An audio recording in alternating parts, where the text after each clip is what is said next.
Museu Casa Guimarães Rosa. Ao longo da nossa excursão, visitamos a pequena cidade de Cordesburgo, chamada Cidade do Coração por ficar no meio de Minas. Chegando lá, fomos conhecer a casa de João Guimarães Rosa. Ele nasceu em Cordesburgo em 27 de junho de 1908, na casa que mais tarde se tornou museu. Iniciou sua carreira literária publicando um livro de contos chamado Sagarana, que se tornaria um marco na nossa literatura. Seguiram-se mais 4 grandes obras: Corpo de Baile, Grande Sertão Veredas, Primeiras Histórias e Tutameia. Grande Sertão Veredas foi publicado em 1956 e foi pensado como uma das novelas integrantes do livro Corpo de Baile.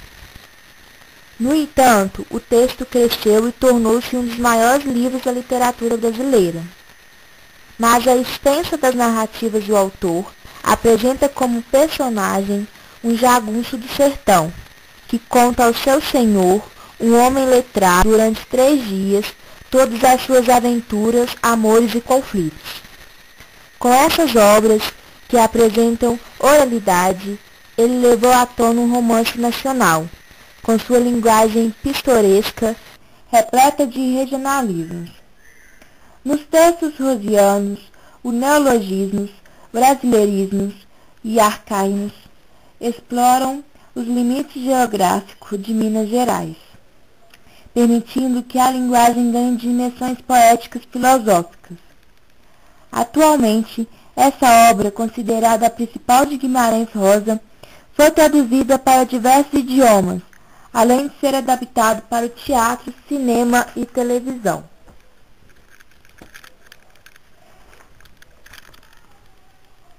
Aos 59 anos, no dia 19 de novembro de 1967, ele morreu em sua casa no Rio de Janeiro, 3 dias após ter tomado posse na Academia Brasileira de Letras. Quem nos contou toda a trajetória de Guimarães Rosa foram os contadores de histórias miguelinhos, formados por crianças e adolescentes que, mantidos pela Associação dos Amigos do Museu da Casa, buscam tomar as visitas mais atraentes e divulgar as obras de Guimarães Rosa.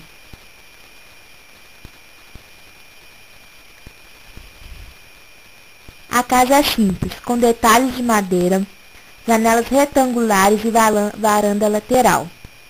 Ao entrarmos, nossa visita começava na sala da casa.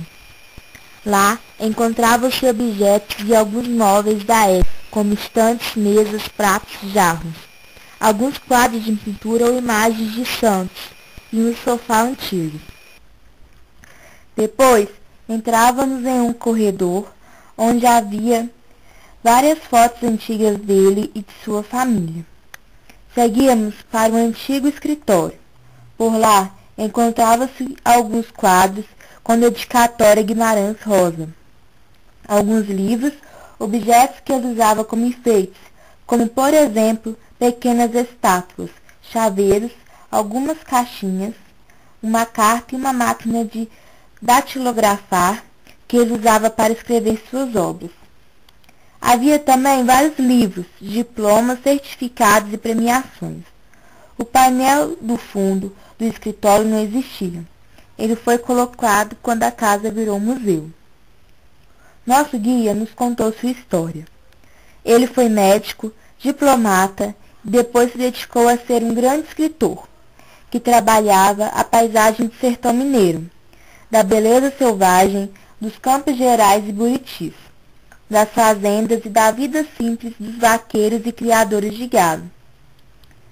Após ouvirmos toda a história, seguimos para o quarto dele. Lá havia suas gravatas, que eram do tipo borboleta, pois ele achava mais elegante e não conseguia dar nó nas outras comuns. Além disso, havia suas roupas, a cama, um criado mudo, uma cadeira e uma porta, que não podia ser aberta, mas que antigamente era o quarto dos pais. Com isso, dava para eles vigiarem seus filhos. Depois, seguimos para o quarto da vovó Chiquinha, que situava entre e a sala de jantar, tendo porta para o corredor e a janela dando para a sala. Neste quarto havia uma cama, uma cadeira e um armário. O quarto da vovó Isidra, que era muito parecida com o da vovó Chiquinha, ela ia fazer o crivo, rezava e resmungava. Era um quarto muito pequeno e escuro, mas cheio de coisas. Guimarães Rosa achava que ela conseguia enxergar no escuro para conseguir achar os objetos. De lá, fomos à sala de obras, onde havia várias pinturas e homenagens a Guimarães Rosa. Em outro cômodo ao lado, havia a primeira publicação de cada uma de suas obras, alguns quadros com fotos e alguns objetos como espadas.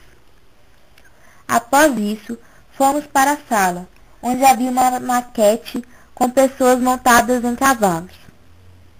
Ela vai ser construída de tamanho real numa praça. Assim, fomos para a cozinha, que possui um armário, uma mesa e um fogão a lenha. Este cômodo possui todos os seus móveis originais e foi projetado com as janelas e a mesa dando diretamente para a rua, possibilitando uma visão de quem está passando na calçada. Assim, dava para saber se alguém ia bater na porta. Atrás da casa havia um jardim que foi reconstruído, pois o de antigamente era todo de terra e usado para plantações e criação de animais. Aclopada à casa havia a venda de seu Flor, que comercializava de tudo, desde roupas até alimentos. Esta venda era a base da renda da família de Guimarães Rosa.